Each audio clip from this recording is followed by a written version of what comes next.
Longtime viewers who've seen my review of X-Men Destiny already know this story, but here's a refresher anyway on the twisted backstory of Too Human. Once upon a time, there was a beloved game studio called Silicon Knights who cut their teeth inventing Legacy of Kain before getting hired by Nintendo to make genius works like Eternal Darkness and Metal Gear Solid: The Twin Snakes.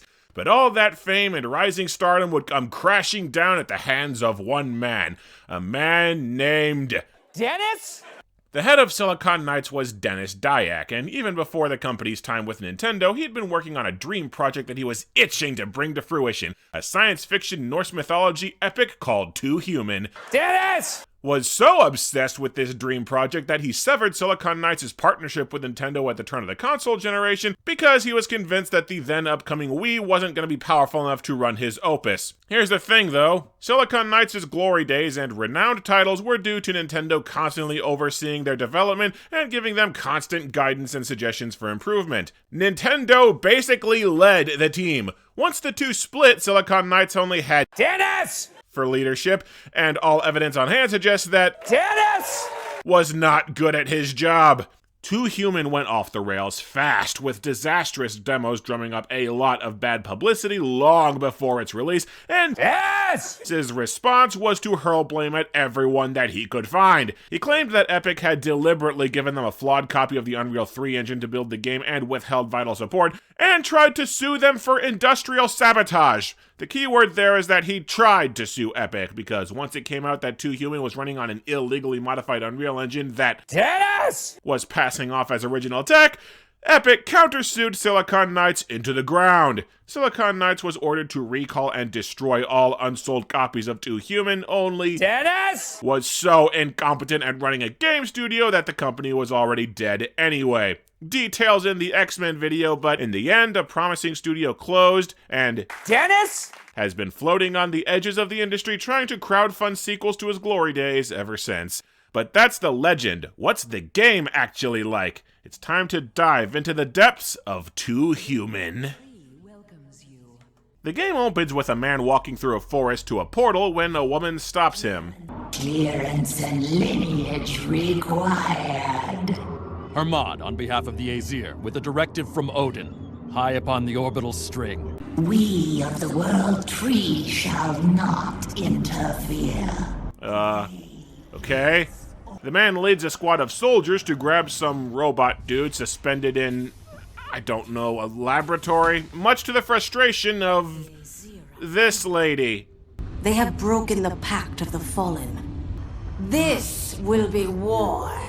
I am already completely lost. A guy from some house that I guess is important for some reason wants to go to a place, and there's another house that's important.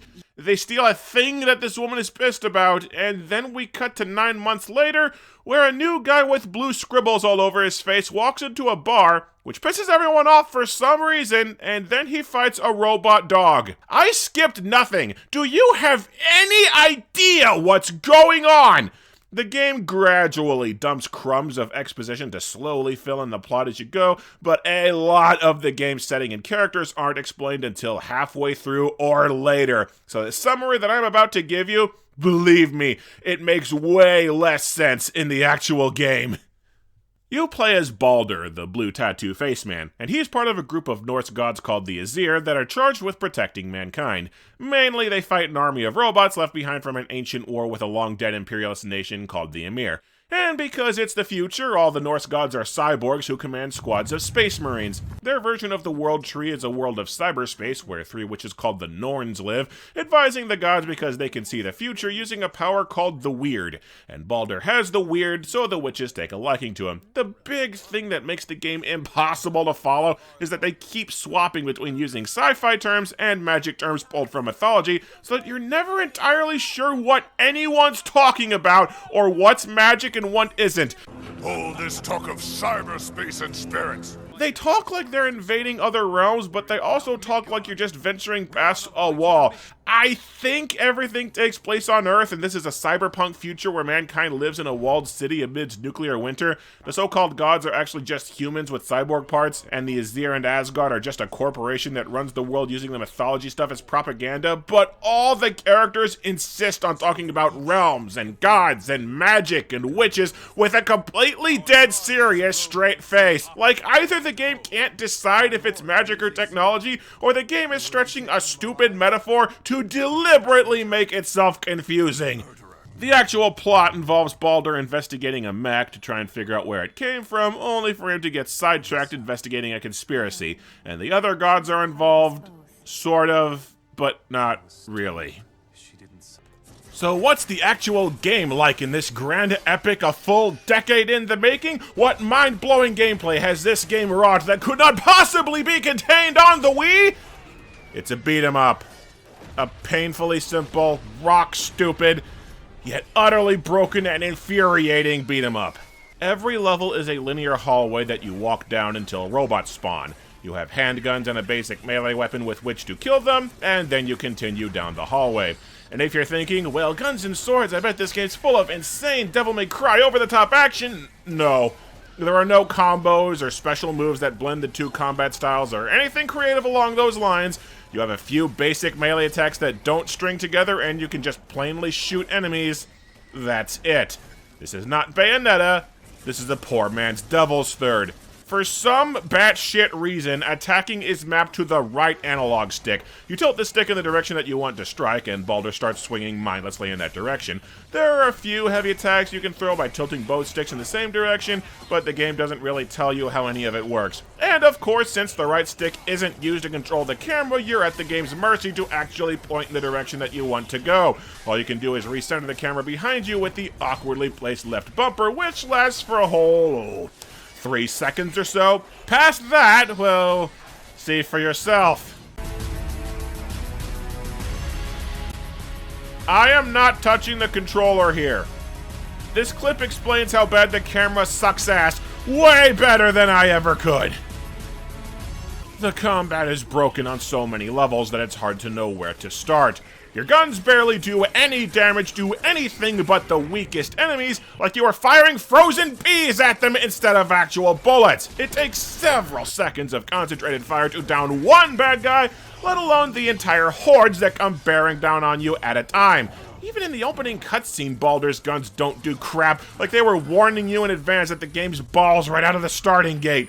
You're going to do the bulk of your fighting hand-to-hand, and there are tons of problems there too. There are no tactics, strategy, or nuances to the AI. Enemies just bum rush and dogpile you the instant that they spawn, and loads, and I mean loads of enemies do not flinch when you hit them. Your dodge roll is slow, clunky, has a brief cooldown, and doesn't even put any distance between you and the enemies that all run faster than you. So when 5 shielded damage sponges jump you at a time, there's pretty much no way whatsoever to avoid being ripped to shreds.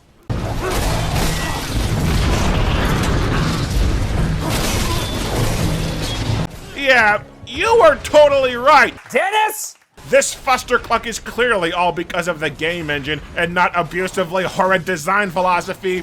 Worse yet, most of the encounters have a few ranged enemies in the back taking shots or firing barrages at missiles at you the entire time that you're trying to fight, and they're often more durable than the regular enemies, so the common sense gamer logic of kill the ranged dudes first just gets you killed faster. You're supposed to be able to shoot down missiles with your guns, but that doesn't work because the lock-on targeting is abysmal. Try to use your guns in combat and Baldur will constantly shoot at enemies that are already dead, or just shoot off screen for no friggin' reason, compounding the camera problems. So expect to get blown up a lot while wrestling with the controls in futility. Targeting becomes an extra big problem with the trolls, the giant mech mini-bosses that pepper all the levels. Trolls can only be killed by either using a special move that never works, or by destroying each individual component of their body.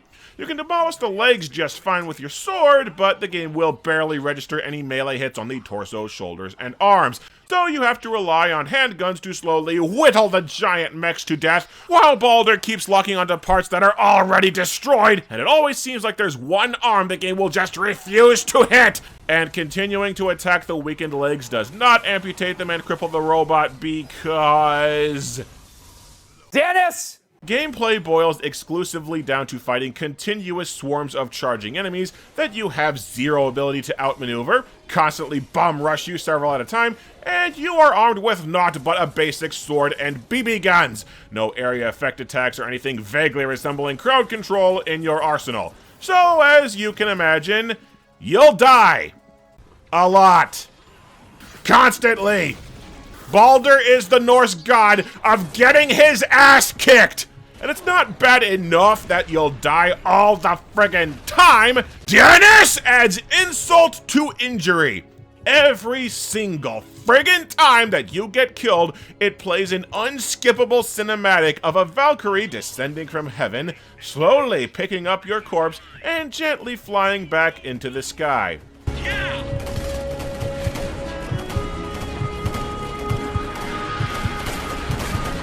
Every single time that you die, it makes you watch this.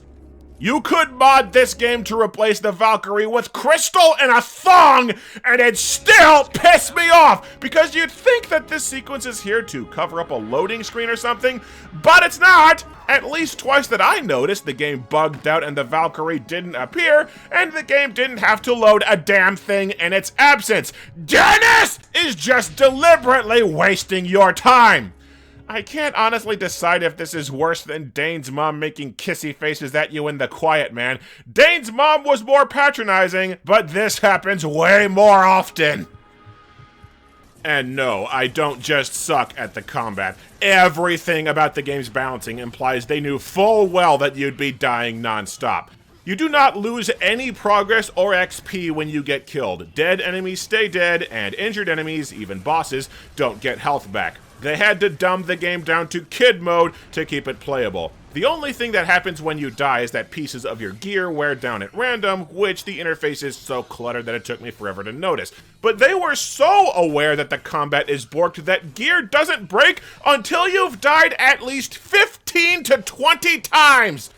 And there's an option in the pause menu to just warp back to the hub world so you can repair all your equipment literally anytime that you want, dumbass!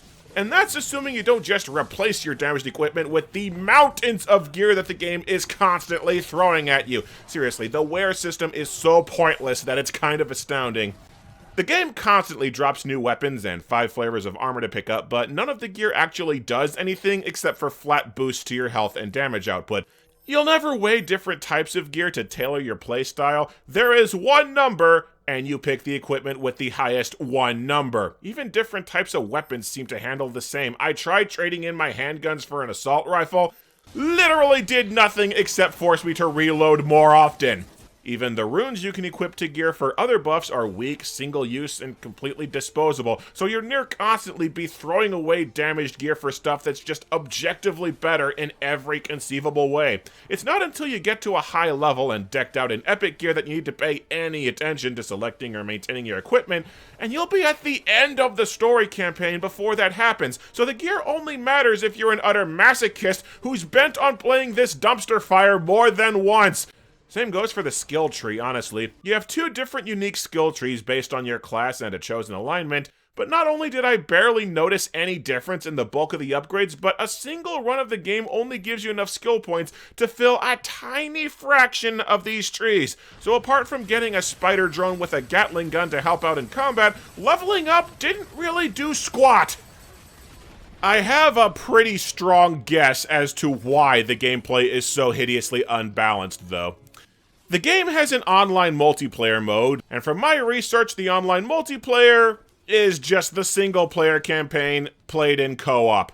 I'd bet good money that the story campaign was balanced for a whole squad of human players with support classes and shit, only you're playing it solo and the game has to baby you the entire way because they couldn't be arsed to do their damn jobs as game designers and adjust anything to reflect that there's only one player. Hell, at the start of the single player campaign, you're given the choice of one of 5 character classes, and one of the classes is obviously a medic!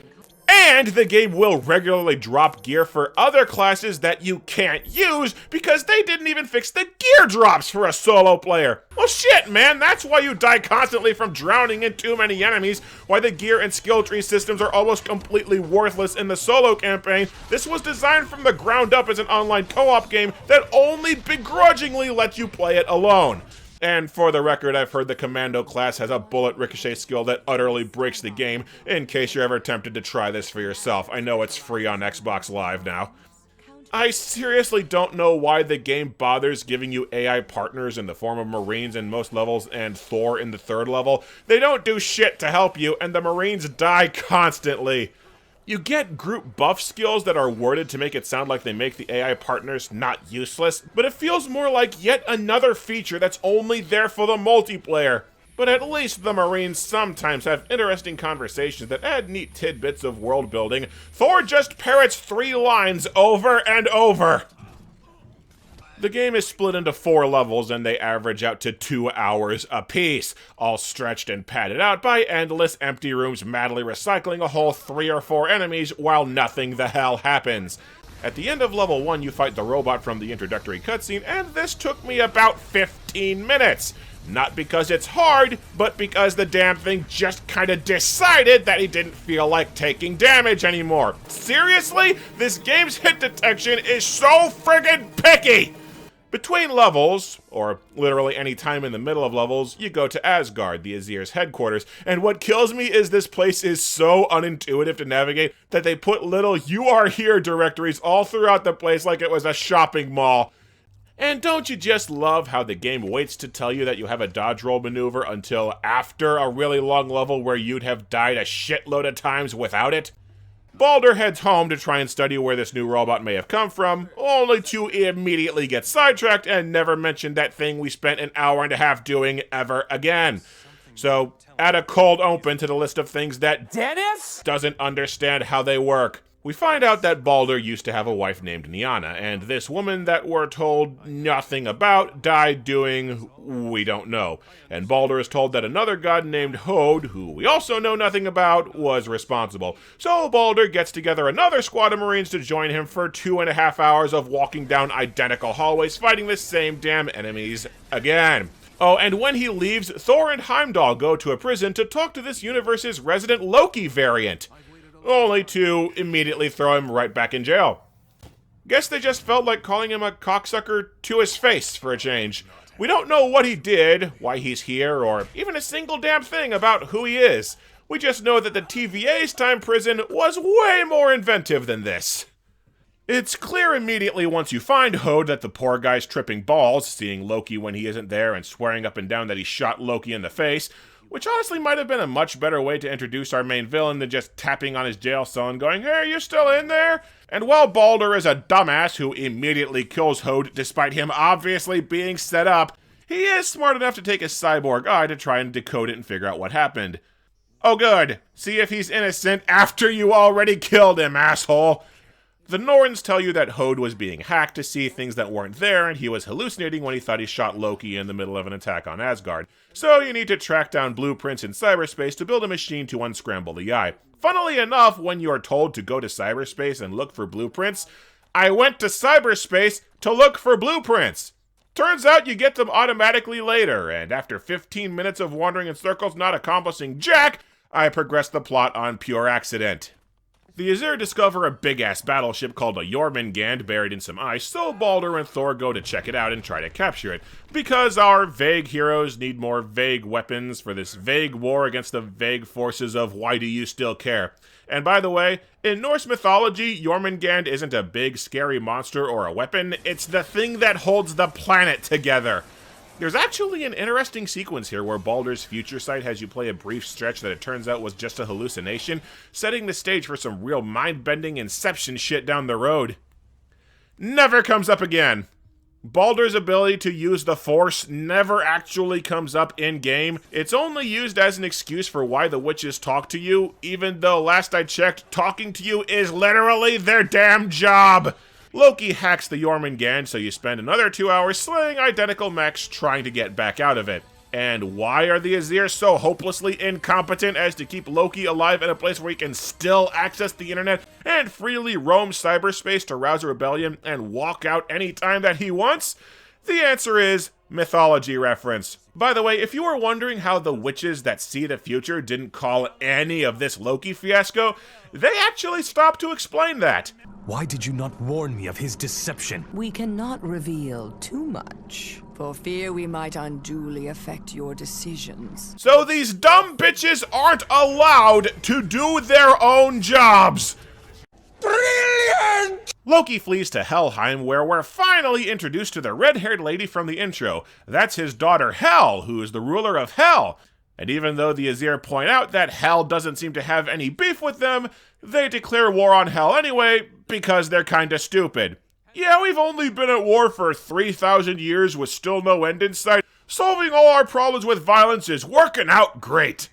Hel finally has some different enemies as you fight hordes of cyborg zombies. They're flimsier and slower than normal enemies, but they spawn in greater numbers. So the best way that I found to kill them was to pick them off with my laser guns while running away. And keep it up for another 2 damn hours. I love how guns with laser ammunition are these rinky-dink laser tag pistols firing piddly little infrared beams that still deal as much damage as bullets. Funny thing is, I found and crafted some green-colored gear in this level, so Baldur is kind of dressed like the Doomslayer for his invasion of Hell. Now, the mini-bosses with the huge health bars will all have unique names along the bottom of the screen as you kill them, like Bone Crusher, or Spine Ripper, or He Who Clenches Grown Men's Buttholes, or whatever. I searched high and low for the actual dumbest named enemy that I could find, and here it is. A guy who floats around reviving zombies named That Which Vomits Diseased Brains. Seriously, is that supposed to sound badass? And also, froze and got stuck on some zombie heads while recording this. Now might be a good time to point out that the game is named Too Human after a Friedrich Nietzsche philosophy book, and it opens with the one Nietzsche, he who fights monsters quote that everybody knows. Named after a philosophy book on the nature of man and God, featuring That Which Vomits Diseased Brains. For the record, the quote is in there at the introduction to reflect the theme that the Aesir and humans have to turn themselves mechanical and risk losing their humanity to fight all the legions of robots. A theme that is not mentioned once the entire stupid-ass game. The big dick move that they break out in Hell is that now enemies will explode when you kill them. Some enemies slow you down when killed, which is pretty much an immediate death sentence. Some just blow you up continuously, which you might actually be able to survive until it wears off if you have enough health on you. And then some poison you, causing you to bleed health continuously until you die because it never wears off and it can't be cured. Yeah, in the most blatant case of our game's bustin', we don't give a shit, some enemies are an instant one-shot kill. Well, I tell a lie. You can cure the poisoning by visiting cyberspace. There are 2 cyberspace portals in the entire 2-hour level. Good luck, butt munch! And picking off these enemies before they reach you when they're surrounded by over a dozen enemies that'll block shots or draw fire, and the targeting system is so incompetent as to lock onto dead guys, yeah, you're screwed. There's a boss fight with a big wolf that I killed rather easily by just shooting it a whole lot, but see, there's another god called Tyr, and he's a weapons master. Met him exactly 1 time, couldn't tell you a single thing about him. He tries jumping directly into the giant wolf's mouth and gets killed by his own stupidity. And this is supposedly a huge deal that he's dead. Brilliant! You make your way to Hell, and she finally explains what the hell is going on. Sometime prior to the game's events, Baldur died, and his wife went insane with grief and killed herself. Then, in a pretty pointless edgelord twist, the Aesir revived Baldur's wife, and she kept killing herself, to the point that when she shows up all zombified, she's still continuously slashing her wrists trying to die again. The humans in Hell apparently have an arrangement that whenever one of them dies, they're taken to Hell for experimentation and harvesting. Again, these are not actual deities, regular human people agreed to this system. And that intro cutscene was the Aesir breaking into Hell to steal Baldur's body in violation of their treaty. And Hell can revive dead people using Nidhogg, which she describes like it's an ancient deity or mythical power. It's not. Apparently it's listed somewhere that it's nanotech reanimation science, but the game's too pretentious to admit it, and Hell says that because she has this tech, it means that Ragnarok has started, whatever that means in this tortured-ass nonsensical metaphor that is this dumpster fire! You kill Hell, and the Aesir drops nukes onto Hell and goes home, and Baldur finally studies Hode's eye implant to find out that Hode's the one who killed him under Loki's manipulation. Oh, and one more bit of stupid for the road. Fenrir! Bastard wolf! Baldur's weapon is alive! Yeah, that's just a thing that casually exists now that only comes up once the entire game. Why would anybody give living sentience to a bunch of their inanimate weapons? I don't know, but the question is gonna come up again in the near future.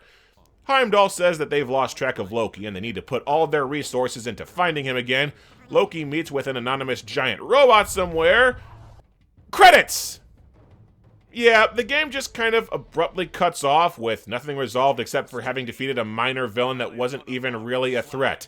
Because 2 Human was planned as the start of a trilogy that never happened and will never get resolved.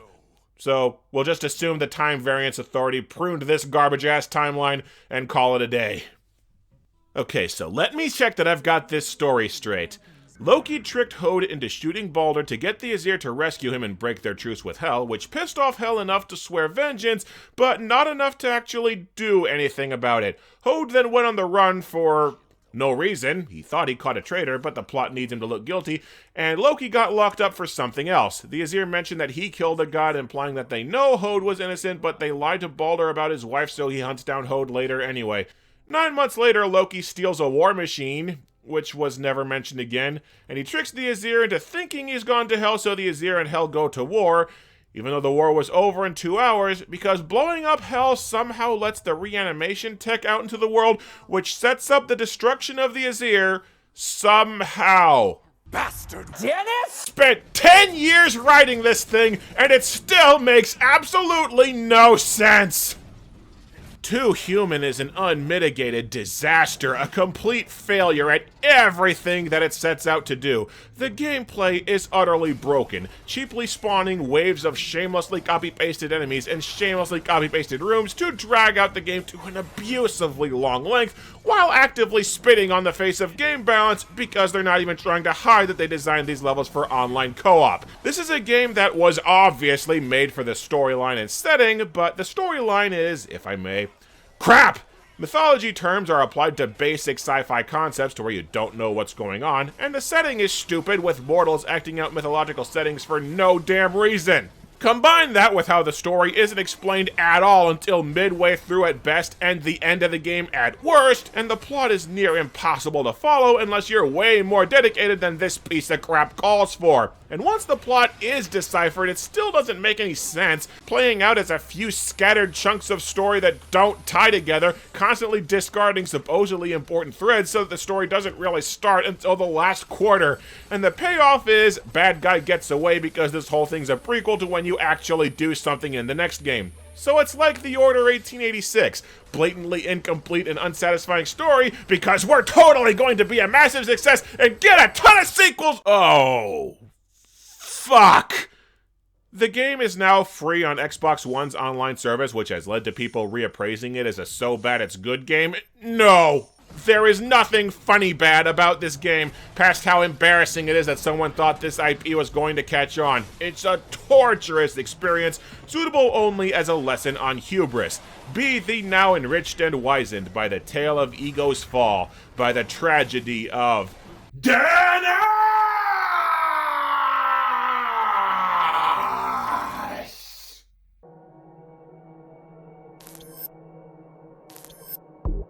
Want to use a big wooden fork?